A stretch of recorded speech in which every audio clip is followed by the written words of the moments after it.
নমস্কার বন্ধুরা, ভজরি মান্না কিচেনে তোমাদের সবাইকে স্বাগত। সবাই কেমন আছো তোমরা?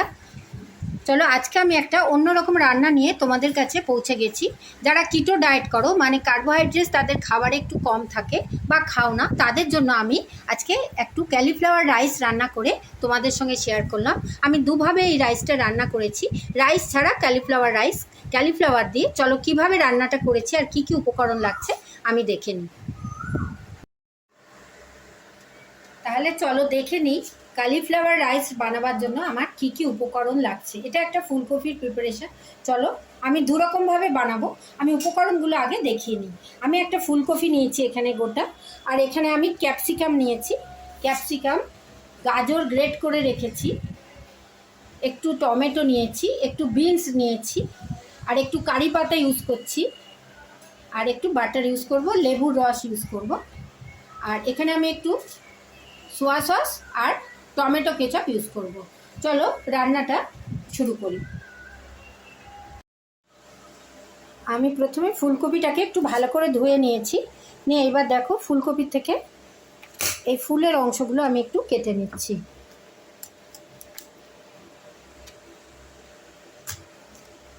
এই ডান্ডিগুলো দিয়ে রান্নাটা আমি করব না, আমি জাস্ট ফুলগুলো দিয়ে রান্নাটা করছি।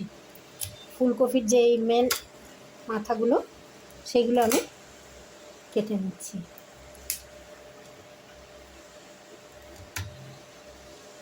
দেখো আমি প্রথমে ফুলকপির সব ফুলগুলোকে কেটে নিলাম। আমি ফুলকপিগুলোকে দেখো খুব সুন্দর করে কেটে ধুয়ে রেখেছি। এবার এই ফুলকপিগুলোকে আমি একটা মিক্সিং জারের মধ্যে গ্রাইন্ড করে নেব।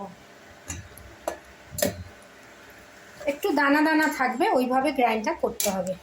এটাকে আমি গ্রাইন্ড করে নিচ্ছি একটু। দেখো আমি মিক্সিতে ফুলকপিটা দেখো এরকমভাবে করতে হবে, একটু দানা দানা থাকবে, ওরকমভাবে আমি পুরোটা গ্রাইন্ড। তোমরা মিক্সিতে না করে এরকম করে এর মধ্যে ঘষেও তোমরা করতে পারো।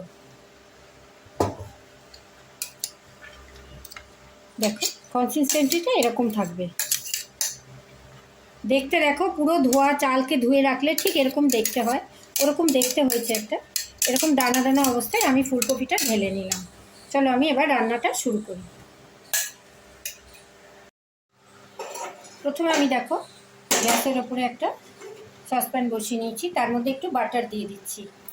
আমি প্রথমে প্লেন রাইসের মতো করে দেখাবো, এরপরে আমি একটুখানি হেলদি করার জন্য ভেজিটেবল করে দেখাবো। প্রথমে আমি রাইসটা করার জন্য দেখো একটু বাটার দিয়ে দিলাম। বাটারটা যখন মেল্ট হয়ে গেল তখন আমি তার মধ্যে একটুখানি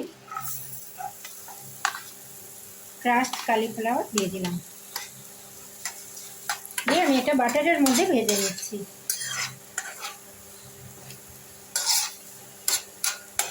খুব সুন্দর একটা বাটারের গন্ধ এসছে। দেখো এইভাবে ফুলকপিটা যখন গ্রেট করবে এইভাবে করবে, একটু দানা দানা থাকবে, বেশি হলে ভালো লাগবে না।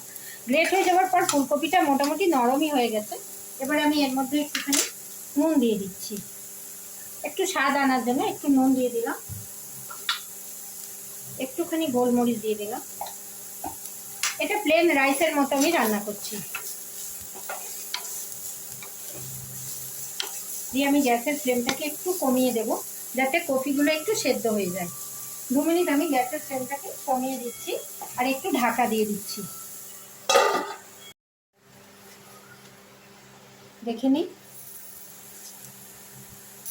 হ্যাঁ দেখো নুন দেওয়ার জন্য ফুলকপিগুলোর থেকে দেখো জল বেরোতে লেগেছে, সেদ্ধ প্রায় হয়ে গেছে। তাও এটাকে আমি একটু সুসিদ্ধ করার জন্য অল্প একটু জল দিচ্ছি, অল্প একটু। এটা যদি সিমের উড়োতে রান্না করা হয় লো ফ্লেমে, তাহলে খুব ভালোভাবে সেদ্ধ হয়। দেখো অল্প একটু জল দিলাম, দিয়ে আরেকবার ঢাকা দিয়ে দিলাম, গ্যাসের ফ্লেমটাকে একদম লো করে দিলাম। চলো দেখে নিই। বাহ দেখো জল দিয়ে নুন দিয়ে কপিটা কিন্তু গ্রেট করা ছিল, খুব সুন্দর সেদ্ধ হয়ে গেছে। এখন আমি রাইসটার লাস্ট পর্যায়ে চলে এসেছি। এবার আমি এটা নামানোর আগে, এটা প্লেন রাইসের মতো, আমি একটুখানি গ্যাসের ফ্লেমটাকে লো রেখে একটুখানি লেবুর রস দিয়ে দিলাম, একটুখানি লেবুর রস দিয়ে দিলাম, আর আর একটুখানি কারি পাতা দিয়ে দিলাম। কারি পাতা দিয়ে এইভাবে খেয়ে দেখো, খুব সুন্দর একটা গন্ধ আসে। তোমরা কারি পাতার জায়গায় ধনে পাতাও দিতে পারো। আমি একটু কারি পাতা দিলাম। দেখো এটা আমি প্লেন রাইসের মতো বানিয়ে নিলাম বাটারের মধ্যে। এটাকে এবার আমি একটা প্লেটে ঢেলে নিচ্ছি। যারা কার্বোহাইড্রেট কম খেতে চাও, ভাত রুটি যাদের বারণ থাকে, যাদের সুগার প্রেশার থাকে, তোমরা এটা এইভাবে বানিয়ে দেখো। এটা খুব লো কার্বোহাইড্রেট, এটা খেলে তোমাদের পেটটাও ভরবে আর মুখের স্বাদটাও একটু বদল হবে। দেখো এবার এটাকে আমি ঢেলে নিচ্ছি। দেখো আমি ক্যালিফ্লাওয়ার রাইসটা একটা প্লেটে ঢেলে নিলাম। এটা শুধুই খাওয়া যাবে। দেখো এটা আমার রেডি হয়ে গেল। এবার আমি নেক্সট পর্যায়ে চলে যাচ্ছি।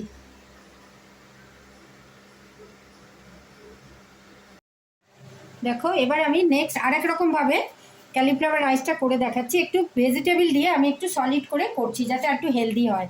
ওটা আমি প্লেন রাইসের মতো বানিয়েছি। এটার জন্য আমি একটুখানি বাটার দিয়ে দিলাম। বাটারটা ভালো করে মেল্ট হোক। একটু ভেজিটেবল দিয়ে বানালে এটা আর একটু হেলদি হবে। দেখো বাটারটা আমি দিয়ে দিয়েছি। বাটারটা যখন একটু মেল্ট হয়ে এসছে,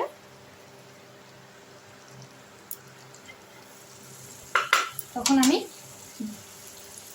কুচি করা গার্লিক দিয়ে দিলাম, রসুন। বাটারের মধ্যে একটু রসুনটা আমি লাল করে ভাজবো।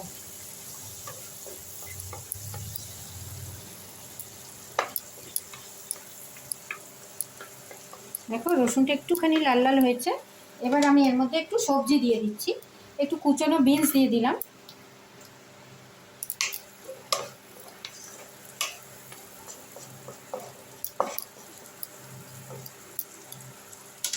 খুব সুন্দর একটা গন্ধ আসছে বাটারে। একটুখানি বিনসটা ভাজা ভাজা হবে, একটু ভাজতে দিয়ে দিলাম বিনসটা। রেডি। এবার আমি বিনসটা একটু ভাজা ভাজা হয়ে গেছে। আমি আর একটু কুক করবো যখন, তখন বিনসটা ভালোই সেদ্ধ হয়ে যাবে। এবার আমি এর মধ্যে দিয়ে দিচ্ছি একটু গ্রেট করা গাজর। তোমরা ভেজিটেবল ছাড়া প্লেন রাইসের মতনও খেতে পারো। একটু গ্রেট করা গাজর দিলাম, একটুখানি কাঁচা লঙ্কা দিলাম, আর একটু ক্যাপসিকাম দিয়ে দিলাম, আর একটু টমেটো দিয়ে দিলাম। কালারটাও খুব সুন্দর হবে আর হেলদিও হবে। অনেক রকম সবজি দিয়ে আমি এটা বানাচ্ছি। দেখো সবজিগুলো বাটারের মধ্যে আমি একটুখানি ভেজে দিচ্ছি। একটু নুন দিয়ে দিলাম।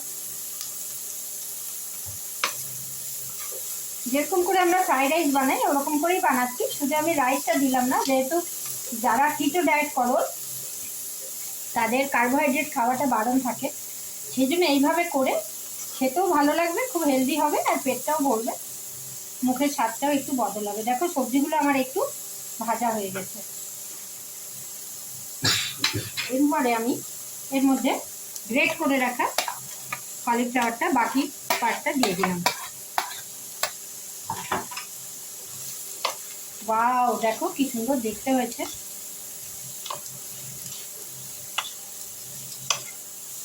দেখো এটা আমি খুব ভালো করে এবার সবজির সঙ্গে ক্যালিফ্লাওয়ারটাকে মিক্স আপ করে নিচ্ছি। গ্রেট করা ক্যালিফ্লাওয়ারটাকে মিক্স আপ করে নিচ্ছি।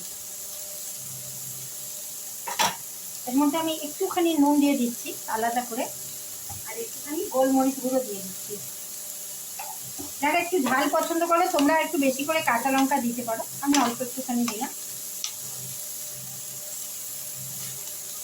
দেখো এটা আমি খুব সুন্দর ভাজা ভাজা করে নিচ্ছি।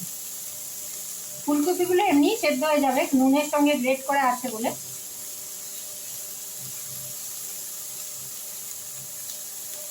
এবার আমি যখন একটু ভাজা ভাজা হয়ে এসছে, আমি সবজিগুলো সেদ্ধ করার যে ভেজিটেবল স্টক ছিল সেটা একটু দিয়ে দিলাম ওর মধ্যে।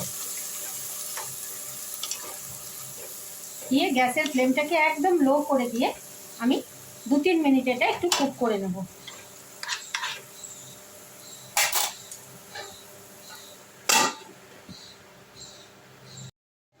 চলো দেখে নিই। হ্যাঁ দেখো ভেজিটেবল স্টক দেওয়ার পর সবজি ক্যালিফ্লাওয়ার সব মোটামুটি সেদ্ধ হয়ে এসছে। সুন্দর বাটারের গন্ধ আসছে। এটার আমি প্রায় লাস্ট পর্যায়ে চলে এসেছি। লাস্ট পার্টে এটা আমি আরেকবার সিম করে দিলাম, গ্যাসটা লো ফ্লেমে করে। এর সঙ্গে একটু আমি সোয়া সস অ্যাড করলাম আর একটু টেস্ট আনার জন্য একটু সোয়া সস দিলাম আর একটুখানি টমেটো কেচাপ দিলাম। তোমরা এইভাবে করে খেয়ে দেখো। যারা কার্বোহাইড্রেট খাও না তোমরা তো খাবেই, এছাড়া এমনিও রোজকার রান্নায় আমরা যদি খাই এরকম একটু চেঞ্জ হয়, খুব ভালো টেস্ট হয়। রোজই তো আমরা ভাত খাই, ডিনারে বা ব্রেকফাস্টে তোমরা বানিয়ে খেয়ে দেখো, খুব সুন্দর খেতে হয়। দেখো আমি সব সোয়া সস আর কেচাপটাকেও এর সঙ্গে মিক্স আপ করে নিলাম।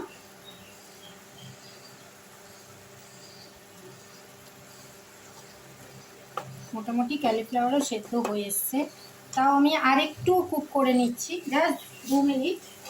তারপরে এটাকে আমি নামিয়ে নেব। 2 মিনিটের জন্য আমি লো ফ্লেমে এটা একটু হিট করে নিচ্ছি। চলো দেখে নিই। বাহ, দেখো সমস্ত ঝরঝরে হয়ে গেছে আমার ক্যালিফ্লাওয়ার রাইসটা। এটা একটু ফ্রাইড রাইসের মতনই বানালাম। দেখো একদম ঝরঝরে হয়ে গেছে। এবার এটাকে আমি 5-7 মিনিট স্ট্যান্ডিং টাইমে কড়াইতে রাখবো, রেখে আমি এটা ঢেলে নেব। আমার রেডি হয়ে গেল ক্যালিফ্লাওয়ার ফ্রাইড রাইস। চলো এটাকে একটু স্ট্যান্ডিং টাইমে রেখে আমি এটাকে ঢেলে নিচ্ছি। এবার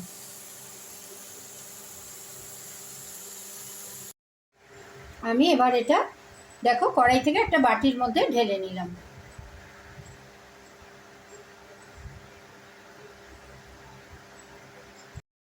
দেখো আমি সুন্দর করে 2 রকমের ক্যালিফ্লাওয়ার রাইস বানিয়ে তোমাদের সঙ্গে শেয়ার করলাম। একটা প্লেন রাইসের মতো বানালাম আর একটা একটু সবজি দিয়ে হেলদি করে বানালাম। যারা কিটো ডায়েট ফলো করো তোমরা এটা করে খেও, তোমাদের খুব হেল্প হবে আর খুব হেলদি হবে আর খুব মুখরোচকও হবে খাবারটা। আর যারা আমরা রোজকার রেগুলার খাবার খাই আমরাও এটা করে খেতে পারি, তাতে একটু মুখটাও চেঞ্জ হবে, খেতেও খুব ভালো লাগবে। আমার এই রান্নাটা যদি তোমাদের ভালো লাগে অনেক লাইক শেয়ার কমেন্ট করো, সাবস্ক্রাইব করে বেল আইকন প্রেস করো, যাতে আমার সব রান্না তোমরা দেখতে পাও। কোন বন্ধু কোথা থেকে দেখছো জানাতে ভুলো না। সবাই খুব ভালো থেকো, সুস্থ থেকো। ধন্যবাদ।